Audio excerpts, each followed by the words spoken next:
So today I want to do something slightly different. I want to walk you through a set of numbers, not abstractions, not forecasts, not projections, actual numbers. Numbers that exist right now, today, in official reports, in central bank data, in trade statistics, in government accounts. Numbers that have been published openly and that anyone can find, but that almost nobody is reading in combination with each other. Because individually, each of these numbers looks alarming but manageable, a concern but not a crisis, a trend worth watching but not worth losing sleep over. But when you put them together, when you read them as a system rather than as isolated data points, what emerges is a picture that is not alarming. It is terrifying, and I think you deserve to see that picture clearly. Let me begin with the number that is the foundation of everything else, 36 trillion. That is the current national debt of the United States of America in dollars, $36 trillion.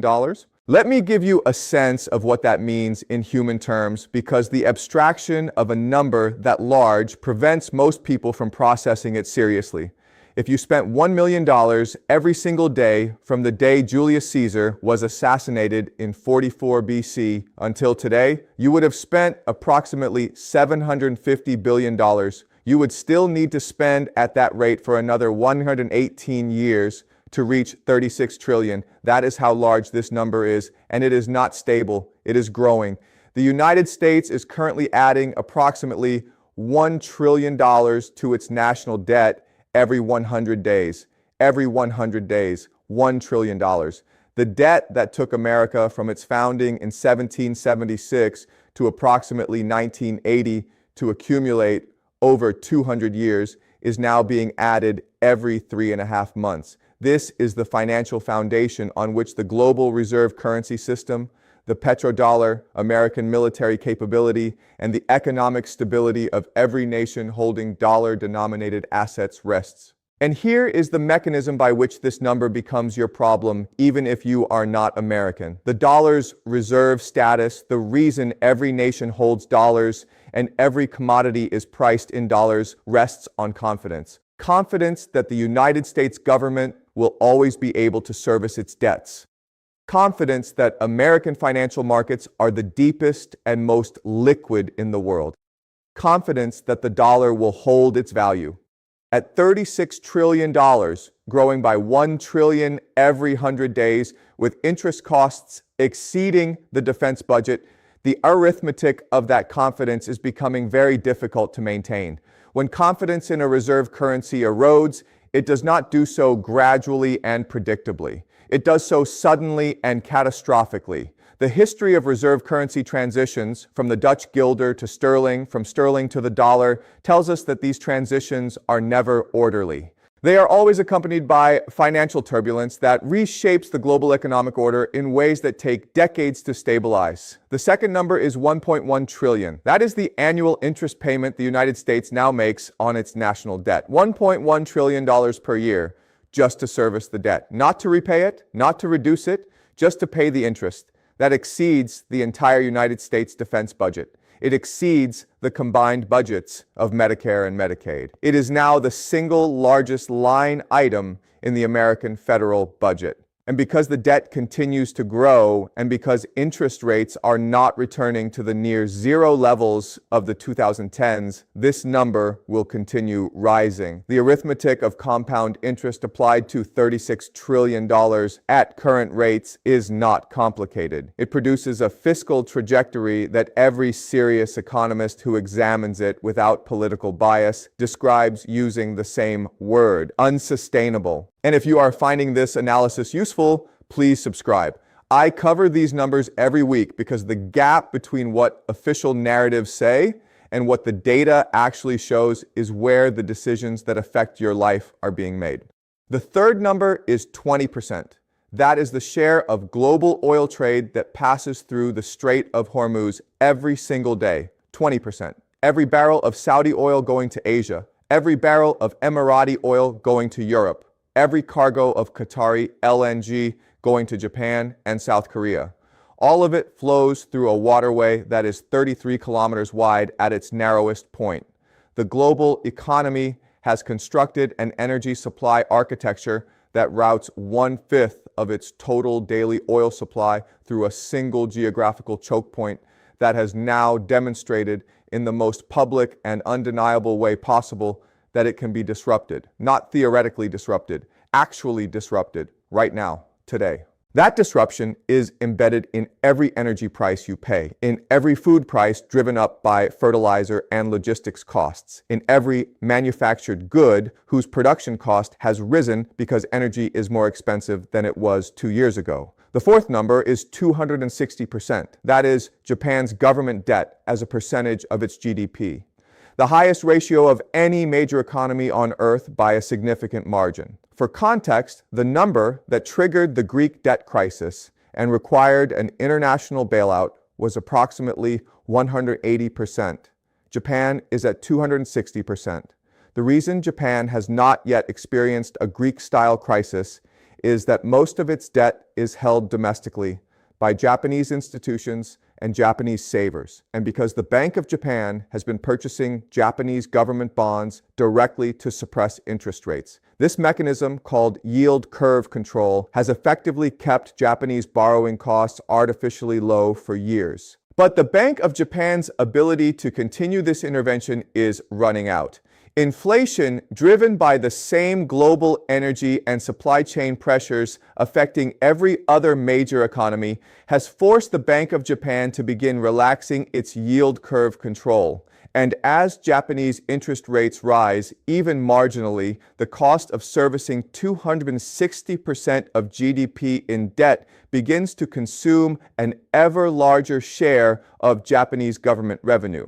The mathematical trajectory is not sustainable at significantly higher rate levels, and Japan holds approximately $1.1 trillion in American Treasury bonds, the largest foreign holder of American government debt on Earth. If Japan is forced to sell meaningful portions of those holdings to manage its own fiscal crisis, the increase in American borrowing costs and turbulence in global bond markets would be felt immediately by every borrower, every mortgage holder, and every pension fund on Earth. If you have not subscribed yet, please do that now. These numbers connect to each other in ways that most financial coverage is not explaining to ordinary people. The fifth number is 40%. That is the share of China's total energy needs that come from the Gulf Cooperation Council. 40% of the energy that powers the world's second largest economy, the economy that manufactures approximately 28% of global manufactured output, flows through that same Strait of Hormuz that is currently disrupted. China's economic model, cheap energy in and manufactured goods out, is structurally dependent on a supply chain that has just demonstrated its fragility. And China's response to this vulnerability, massive accelerated investment in alternative energy sources, overland pipeline routes, strategic reserves, and naval power projection, will reshape geopolitical competition across the Indian Ocean and the Gulf region for the next several decades. The sixth number is 65%. That is how much global trade fell between 1929 and 1932 as the Great Depression triggered a collapse of the international trading system. Not 10%, not 20%, 65%.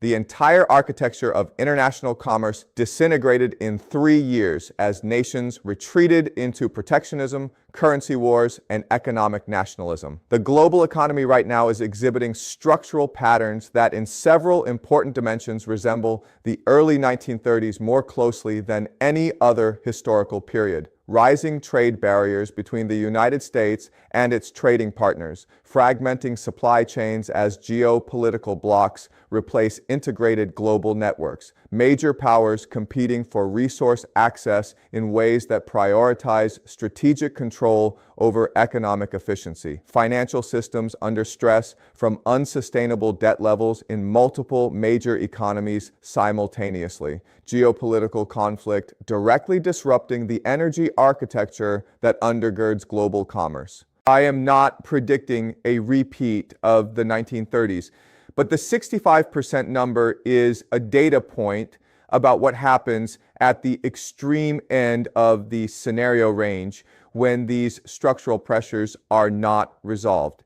And the structural pressures today are not being resolved. They are being managed, deferred, and narrated around, which is precisely what the structural pressures of the late 1920s were doing before they suddenly and catastrophically were no longer manageable.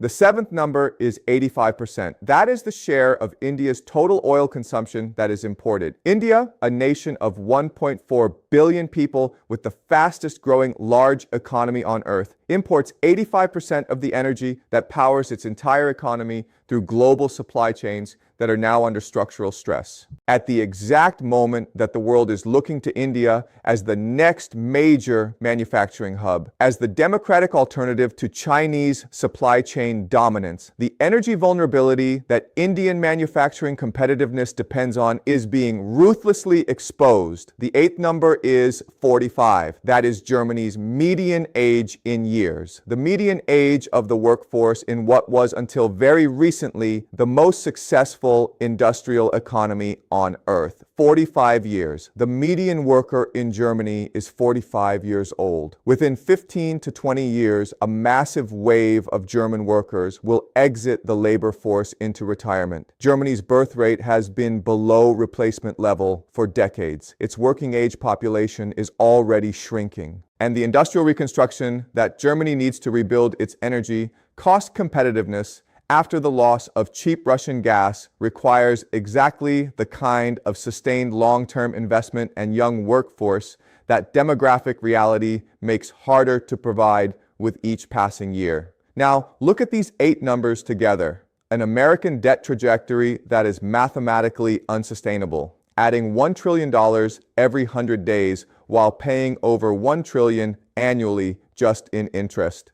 An energy choke point through which 20% of global oil supply flows that has been demonstrated to be genuinely vulnerable to disruption. A Japanese debt position at 260% of GDP that threatens to force massive selling of American treasury bonds when Japanese interest rates normalize. Chinese energy dependence at 40% from the Gulf that will drive decades of geopolitical competition across the Indian Ocean and the Gulf region. A historical precedent from 1929 to 1932 showing 65% trade collapse under structurally similar pressures. Indian energy vulnerability at 85% import dependence at exactly the wrong moment in its economic development.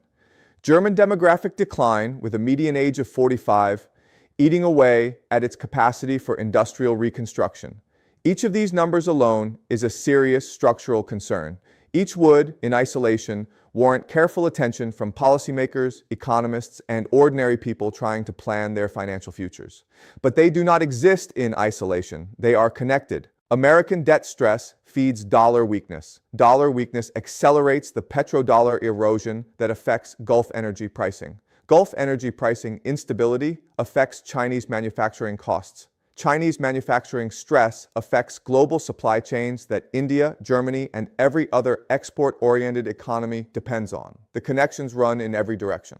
And the pressures are all intensifying simultaneously. That is what makes this moment different from previous periods of economic stress. Not any single number, the convergence of all of them. The world you grew up in was built on the assumption that these numbers would stabilize or improve over time, that debt would be reduced, that energy supply chains would remain secure, that demographic challenges would be managed through productivity gains, that trade would continue expanding. Those assumptions are not holding.